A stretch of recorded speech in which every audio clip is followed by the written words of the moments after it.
નમસ્કાર દર્શક મિત્રો, હું વૈશાલી પુબારુ હાજર છું આ સમાચારો સાથે. આપ જોઈ રહ્યા છો બોડેલી નંબર 1 ન્યૂઝ. સ્વાગત છે આપ સૌનું. તો કરીએ એક નજર આજના મુખ્ય સમાચાર પર.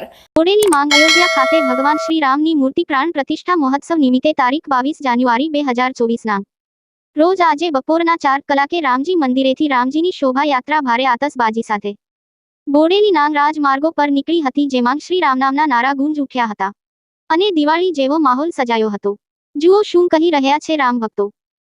आज 22 जनवरी राम महोत्सव अयोध्या में चल रहा है, लेकिन हम इधर सब बहनें साथ मिलकर इधर महोत्सव मनाने के लिए, हमारे यहाँ दिवाली जैसा आज महोत्सव लग रहा है। सब जगह दिए वगैरह सब हैं और हमको लग रहा है कि इधर ही राम भगवान की मूर्ति स्थापित करें।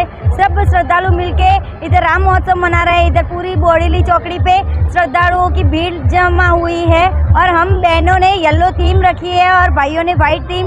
ऐसे सब अपने अपनी तरह से त्यौहार मना रहे हैं और हम सब एक साथ बोलना चाहेंगे, जय श्री राम।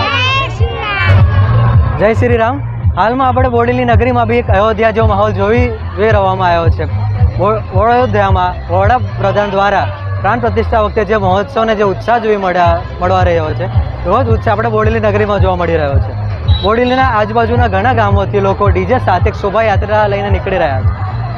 બોડેલી નગરીને એક નવી રીતે સજાવવામાં આવી છે.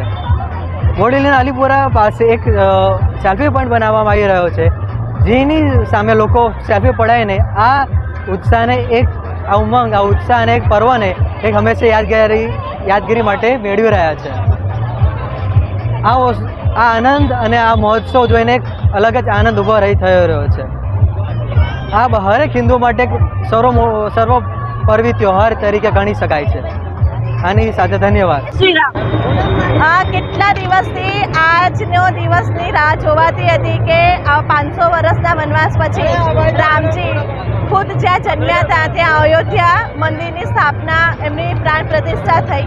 તો એ સંદર્ભમાં મોદી સાહેબે આજે જેટલા વાગે એમની પ્રતિષ્ઠા કરી ત્યારથી લઈને સવારથી 5 વાગ્યાથી લઈને અમારા બોડેલીના તમામ લોકો પ્રભાત ફેરી કાઢી છે, ભજનો કર્યા છે, ઠેર ઠેર જમવાની વ્યવસ્થા રાખી છે અને સાંજે આજે એટલી મોટી માત્રામાં ફેરી કાઢી છે કે આવી ફેરી ક્યારેય કોઈએ જોઈ નથી. અને બસ એવું અહેસાસ થાય છે કે રામજી આવે ને દિવાળી થાય એવો આજે અહેસાસ થાય છે કે રામજી સાચે જ અમારા બોડેલીમાં આવ્યા છે. કે બોડેલીની તમામ જનતા આજે રોડ પર આવી ગઈ છે. આ જે રામજીનું જે આજે રેલી કાઢી છે તેમાં બધા આજુબાજુનો કામના બધા જ સમાવેશ થયા છે. આજે જે સાંસ્કૃતિક, આપણને આઝાદી તો કેટલા ટાઈમ પહેલાં મળી હતી, પણ જે સાંસ્કૃતિક આઝાદી છે તે જાણે આજે જ સફળ થઈ હોય. બધાએ ઢોકલિયા, અલીપુરા અને બધી જ જગ્યાએ એટલા બધા દીવા કર્યા છે કે જાણે દિવાળીનો અહેસાસ થાય છે.